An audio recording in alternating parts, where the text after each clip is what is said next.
Hello guys, मैं हूं सुबोध चौहान और आप देख रहे हैं एनसीईआरटी पोर्टल। और आज के इस लेक्चर में हम बात करने वाले हैं accuracy, precision of instruments and error in measurement. तो इस लेक्चर में हम जानेंगे कि क्लास 11 जो आपकी फिजिक्स है चैप्टर 2 का ये आपका नेक्स्ट लेक्चर है, जिसमें कि हम आज जानने वाले हैं खास तौर पर एरर्स के बारे में। और एरर्स के ही अंदर दो टर्म्स और आती हैं जो कि होती हैं एक्यूरेसी, प्रिसीजन। तो इनके बारे में भी हम जानेंगे, तो इस लेक्चर को ध्यान से देखिएगा। एरर के बारे में जो भी आपका डाउट है सारा आज क्लियर हो जाएगा। सिस्टमेटिक एरर्स क्या होते हैं, रैंडम एरर्स क्या होते हैं, सारी बातों को हम डिटेल में जानेंगे इस लेक्चर में। तो चलिए इस लेक्चर की हम शुरुआत करते हैं। तो यहाँ पे लिखा है कि जो मेजरमेंट होता है is the foundation of all experimental science and technology. मतलब कि जो भी हम मेजरमेंट करते हैं वो सारा का सारा क्या एक बेसिक आधार है सभी एक्सपेरिमेंटल या फिर जो भी हम साइंस टेक्नोलॉजी की बात करते हैं उन डाटा की। जो result of every measurement by any measuring instrument contain some uncertainty. जो भी रिजल्ट हम पाते हैं कोई भी इंस्ट्रूमेंट से तो उसमें कुछ ना कुछ अनसर्टेनिटी होती हैं। अब अनसर्टेनिटी का मतलब होता है कि उसमें कुछ ना कुछ ऐसी भाई एरर्स वगैरह या कुछ डिफ़िकल्टी डिफ़ॉल्ट्स वगैरह तो वो वहाँ पे होते हैं, और इन्हीं का नाम हम देते हैं एरर करके। और every calculated quantity which is based on measured value, जो भी हमारी कैलकुलेटेड वैल्यू होती है जो कि किसी मेजर वैल्यू पर बेस्ड होती है, आल्सो हैज़ एन एरर, तो उसमें भी कुछ ना कुछ एरर होता है। और we shall distinguish between terms accuracy and precision. तो अब हम जो है इन एरर के बारे में तो आपने बेसिक आइडिया जान लिया, तो अब हम कुछ और एक और जो दो नई टर्म पढ़ने वाले हैं जो कि है आपकी एक्यूरेसी और प्रिसीजन। तो एक्यूरेसी और प्रिसीजन को भी ज़रा समझते हैं भाई होती क्या है, ये क्या मीन है इनका। तो इन्होंने लिखा है कि जो एक्यूरेसी होती है of a measurement is measure होता है how close the measure value is to true value of the quantity. अब हमारे दिमाग में क्वेश्चन ही आता है कि चलो एक्यूरेसी की डेफिनेशन है तो इसका मीन क्या होता है, व्हाट इज मीन, क्या कहना चाहता है ये। तो ये कहना चाहता है बिल्कुल सिंपल लफ्ज़ों में, याद रख लो आज से, और इसके बाद कहीं और कोई लेक्चर मत देख लेना, नहीं तो सब कंफ्यूज हो जाओगे आप, क्योंकि वो हर कुछ बताएंगे। मैं जो बता रहा हूँ बिल्कुल 100% एक्यूरेट है, और इसके अलावा और कहीं कोई आपको बताएगा भी नहीं। सुन लो ध्यान से एक्यूरेसी के बारे में। तो एक्यूरेसी मतलब वो, जैसे कि हम बोलें कि आपकी कोई भी आपने लेंथ को, किसी ने बोल दिया भाई कोई लेंथ है जो कि है 3 सेंटीमीटर की। यदि आपने जब उसका मेजरमेंट किया और आपके पास निकल के आया 2.9 सेंटीमीटर, आपके पास निकल के आया 2.8 सेंटीमीटर, आपके पास निकल के आया 2.8, या हम बोले सिंपली भाषा में 2.7 सेंटीमीटर, एक निकल के आया 2 पॉइंट आपका, ऐसे ये तीन नंबर आप ले लो। तो आपने 3 रिजल्ट निकाले, तो कौन सा रिजल्ट जो कि 3 सेंटीमीटर के सबसे ज़्यादा क्लोज है, तो बताइए इनमें से कौन सा है। तो अब आप देख पाओगे कि हमारा जो सबसे ज़्यादा क्लोज है वो है 2.9 सेंटीमीटर। तो जो वैल्यू जितना ज़्यादा क्लोज रहती है उस वैल्यू के, जो कि हमारी एक्चुअल वैल्यू है, ट्रू वैल्यू है, उसके जितना ज़्यादा जो क्लोज वैल्यू रहती है उसे हम बोलते हैं एक्यूरेसी। तो यहाँ पे जो सबसे ज़्यादा एक्यूरेट हमारा आंसर है वो है 2.9, ना कि 2.8, ना कि 2.7। अब यहाँ ये इतना आप समझे भाई एक्यूरेसी के बारे में। प्रिसीजन भी लेंगे, चिंता मत करो। तो जरा पहले उसकी जरा डेफिनेशन तो पढ़ लें क्या बोल रही है। तो इतना तो हो गया भाई कि हमारी एक्यूरेसी क्या होती है, इसको मैं पीले कलर से हाईलाइट करा रहा हूँ। ये आपकी पूरी की पूरी डेफिनेशन है एक्यूरेसी की, है ना। अब हम बात करते हैं प्रिसीजन को, जिससे हम दूसरा कलर ले लेते हैं हाईलाइट कराने के लिए, रेड ले लेते हैं। तो ये हम बात कर रहे हैं प्रिसीजन की। तो प्रिसीजन होता है कि भाई precision tell us to what resolution और limit the quantity is measure. अब रेजोल्यूशन क्या होता है भैया, रेजोल्यूशन मतलब सिंपली भाषा में बोलूँ तो किस क्वांटिटी को कितना जो है हमने थोड़ा गहराई में मेजर किया। मतलब कि जैसे हम देखते हैं कोई भी रिजल्ट होता है आपका 2.1, 2, 3, 4 इस तरीके से होता है। कोई रिजल्ट आपको मिलेगा 2.12 तक ही मिल जाएगा, कोई रिजल्ट मिलेगा 2.1। तो इसमें से रेजोल्यूशन बताता है कि जो डिजिट आपको मिल रही है डेसिमल के बाद वो होती है रेजोल्यूशन। मतलब इसमें कितना रेजोल्यूशन है, इसमें 4 डिजिट तक हम रेजोल्यूशन ले जा रहे हैं, इसमें सिर्फ 2 डिजिट तक ले जा रहे हैं, इसमें हम 1 डिजिट तक ले जा रहे हैं। तो इसे सिंपल भाषा में बोलते हैं रेजोल्यूशन। तो प्रिसीजन बोलता है कि आपने किस वैल्यू को कितने रेजोल्यूशन तक मेजर किया है, वो होता है उसका प्रिसीजन। तो इसमें से आपसे कोई पूछे कि भैया इनमें से कौन सा सबसे ज़्यादा प्रिसीजन वाला है, तो आप सिंपल भाषा में बोल दोगे कि ये हमारा प्रिसीजन वाला डाटा है, क्योंकि इसमें हमने 4 डिजिट तक उसका प्रिसीजन लिया, उसका रेजोल्यूशन लिया। तो सिंपल यहाँ पे जितना ज़्यादा हम डेसिमल के बाद डिजिट का मेजरमेंट करते हैं तो वो उतना हमारा क्या होता है, प्रिसीजन होता है। अब प्रिसीजन जो होता है भले ही वो एक्यूरेट डाटा हो ना हो, मतलब यहाँ पे जैसे हमारे पास आया कितना 3 सेंटीमीटर इसकी एक्चुअल था, तो आपके पास निकल के कितना आया 2.81314 इतना आया। एक में आपके पास निकल के आया 2. एट 1।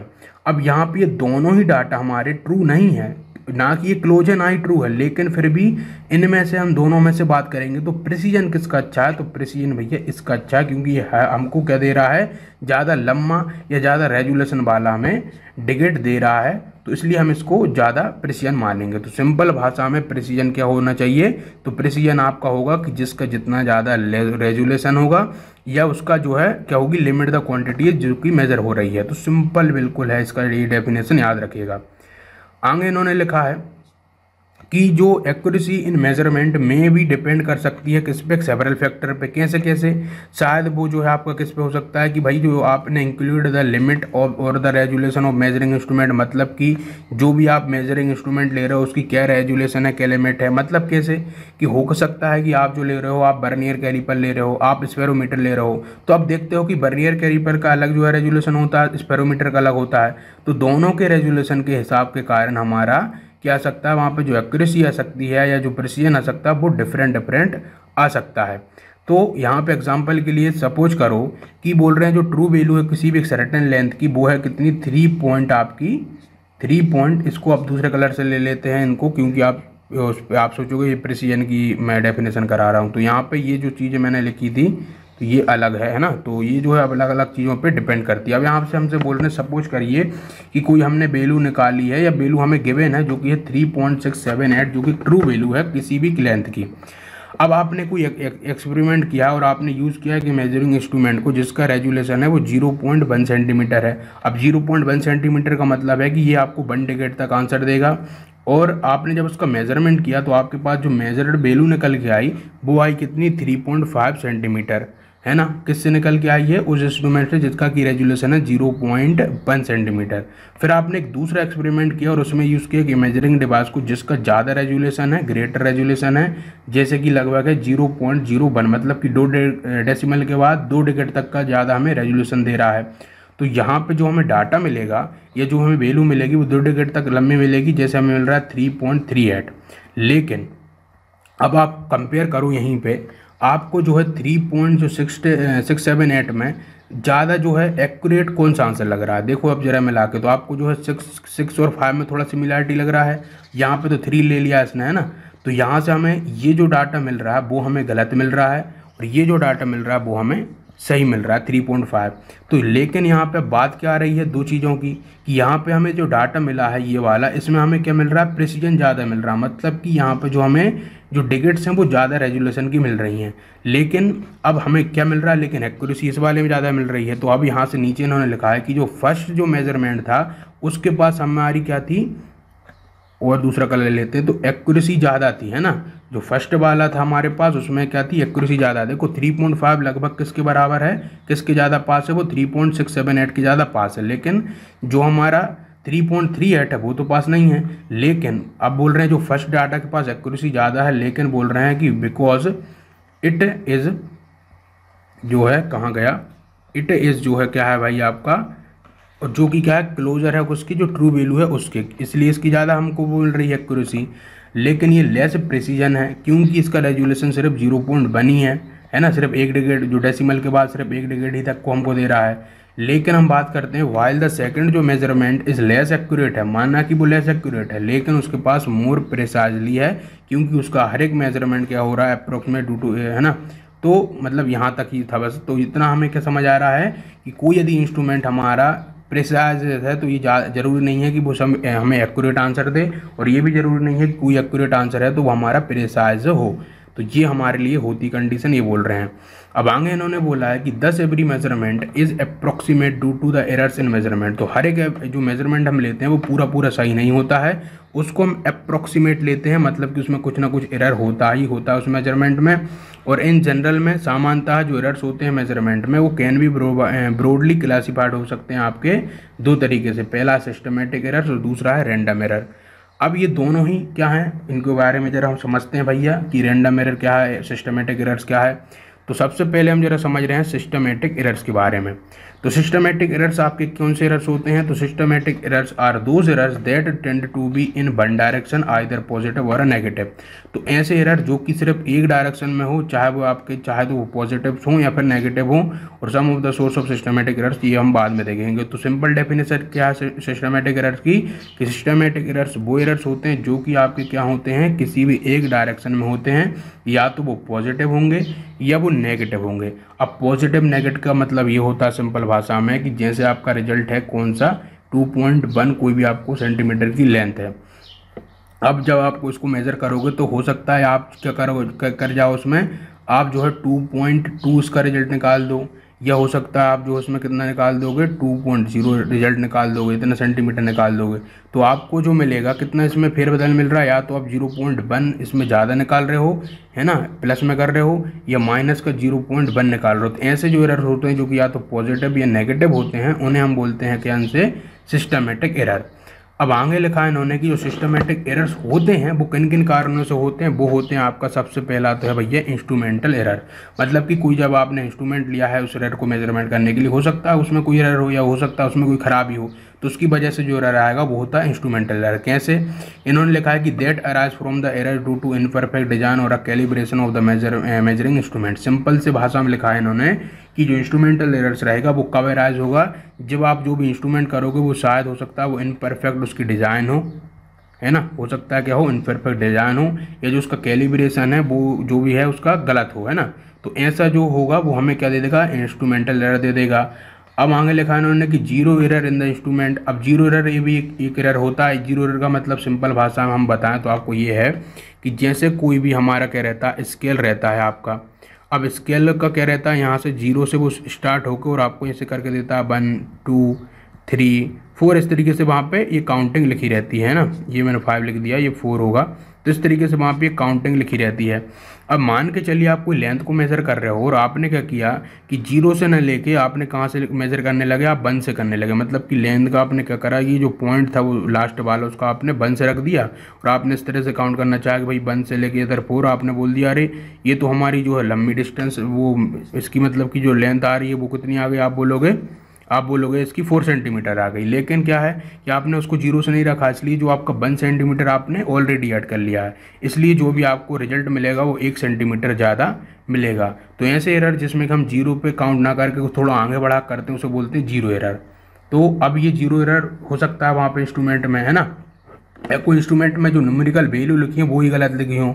तो इस तरह से ये भी हमारा क्या है, एरर का एग्जाम्पल है। तो फॉर एग्जाम्पल के लिए उन्होंने लिखा है कि जैसे हमारा टेम्परेचर ग्रेजुएशंस ऑफ थर्मोमीटर में भी inadequately calibrated, it may read 104 degree Celsius at the boiling point of water STP where it should be read 100 degree Celsius. क्या बोला जा रहा है कि मान के चलिए जो भी आप थर्मोमीटर यूज़ कर रहे हो और वो क्या है सही से बिल्कुल उसकी 0 पे आपका उसका पॉइंट लोकेट नहीं है। अब वो 4 डिग्री एक्स्ट्रा क्यों बता रहा है, क्योंकि वो 0 से वो क्या नहीं कर पा रहा, वहाँ से वो उसकी रीडिंग नहीं ले पा रहा है ना। तो ये क्या इंस्ट्रूमेंटल एरर ही है। और हम जानते हैं कि जो हमारा वाटर का जो बॉइलिंग पॉइंट होता है वो 100 डिग्री सेल्सियस होता है। यदि आपको 104 बता रहा है तो उसका क्या मतलब है कि वहाँ पे आपने क्या किया है कि कुछ ना कुछ वहाँ पे इंस्ट्रूमेंटल एरर है, वहाँ पे 4 डिग्री एक्स्ट्रा आपने कोई गड़बड़ी कर दी है। बर्नियर कैलिपर की बात कर रहे हैं कि ना बर्नियर कैलिपर जो 0 मार्क होता है बर्नियर स्केल का may not coincide with the 0 mark of a main scale और simply an ordinary metre scale may be बोर ऑफ एट वन एंड। मतलब बोल रहे हैं कि 0 एरर आपका कहाँ कहाँ आ सकता है, जैसे बर्नियर कैलिपर में आ सकता है यदि उसका जो 0 वाला मार्क है वो सही से उसको कंसीडर ना करें, या आपका जो मीटर स्केल रहता है उसमें आ सकता है। तो इस तरह से ये सब एरर हो जाते हैं कब, जब हमारा 0 वगैरह यदि मतलब जैसे मीटर स्केल है उसका जो 0 वाला हिस्सा टूट गया, आप क्या कर रहे हो 1 से उसको मेज़र कर रहे हो, तो वहाँ पे क्या होगा, आप 1 से जब मेज़र करोगे तो वहाँ से वो एक सेंटीमीटर है 1 मीटर ऑलरेडी जुड़ जाएगा।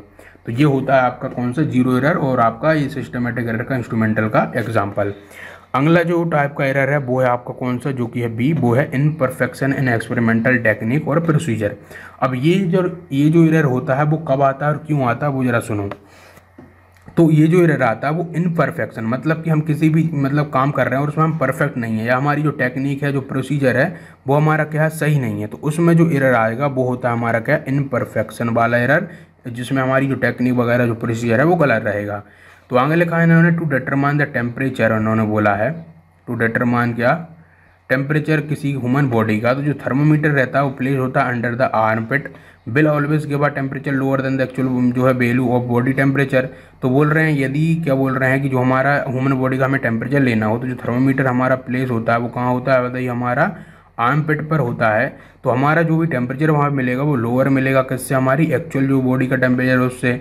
और अदर एक्सटर्नल कंडीशन मतलब कि वहाँ पे देखो और कुछ अदर एक्सटर्नल कंडीशन भी हो सकती है वहाँ पे, जैसे कि जो टेम्परेचर वगैरह है या जो ह्यूमिडिटी है उस एरिया की, जो विंड वेलोसिटी है वो भी डिफर हो सकती है, उसके कारण भी हमारा जो रिजल्ट आ रहा है वो गड़बड़ा सकता है।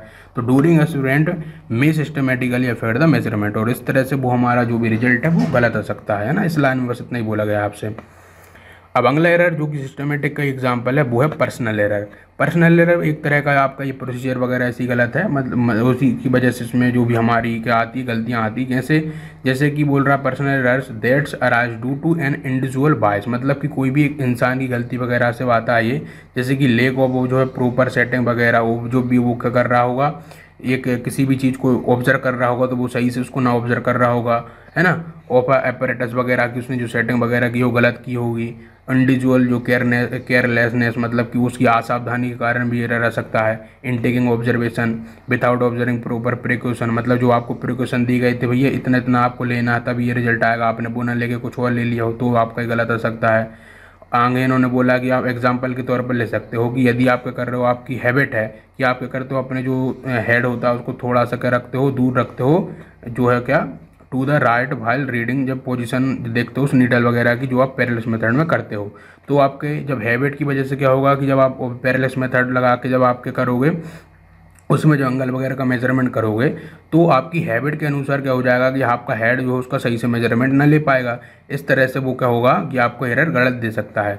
सिस्टमेटिक एरर जो होते हैं वो मिनिमाइज हो सकते हैं, लेकिन कैसे हो सकते हैं बोल रहा है कि जब हम क्या करें अपना इम्प्रूविंग करें एक्सपेरिमेंटल टेक्निक को, सिलेक्टिंग करें हम कैसे आपके बेटर इंस्ट्रूमेंट्स को, और रिमूव कर दें हम हमारे पर्सनल बायस को एज फार एज पॉसिबल, जितना हो सके उतना, तो हम इसको मिनिमाइज कर सकते हैं। और एक किसी गिवन सेटअप के लिए दिस एरर में भी estimated to a certain extent and necessary correction में भी अप्लाई टू द रीडिंग। और हमारे लिए कोई भी यदि एरर आता है तो उसको फिर हम सही भी कर सकते हैं कुछ मेथड वगैरह लगा के, तो वो यहाँ पे बोला गया है।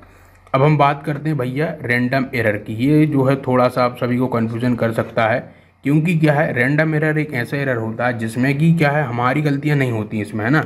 मतलब कि जब हम कोई भी मेजरमेंट कर रहे होते हैं तो उसमें हमारा फॉल्ट नहीं होता, ना कि कोई इंस्ट्रूमेंट का फॉल्ट होता है। वो क्या होता है, कोई नेचुरली फॉल्ट होता है। कैसा, वो कंडीशन बेस होगा, जो पढ़ते तब समझ आएगा। जैसे कि उन्होंने बोला भाई साहब random errors are those errors which occur irregularly and hence are random with respect जो है किसके, टू साइन एंड साइज। बोल रहा है कि भाई रैंडम एरर वो होते हैं जो कि हमारे क्या होते हैं इरेगुलरली या फिर आपके रैंडम होते हैं किसके रिस्पेक्ट में, आपके जो भी आप साइन और साइज ले रहे हो उसके रिस्पेक्ट में। और दीज कैन अराइज होते हैं कि उसके कारण due to random and unpredictable जो है फ्लक्चुएशन इन एक्सपेरिमेंटल कंडीशन। मतलब फ्लक्चुएशन का मतलब होता है कि उतार चढ़ाव होना। अब कैसे उतार चढ़ाव होना, कि आपने भैया क्या किया, आपने कोई बैटरी वगैरह ली। अब बैटरी में आपने क्या करा कि आपने जब बैटरी ली थी कितने वोल्ट की, 2 वोल्ट की।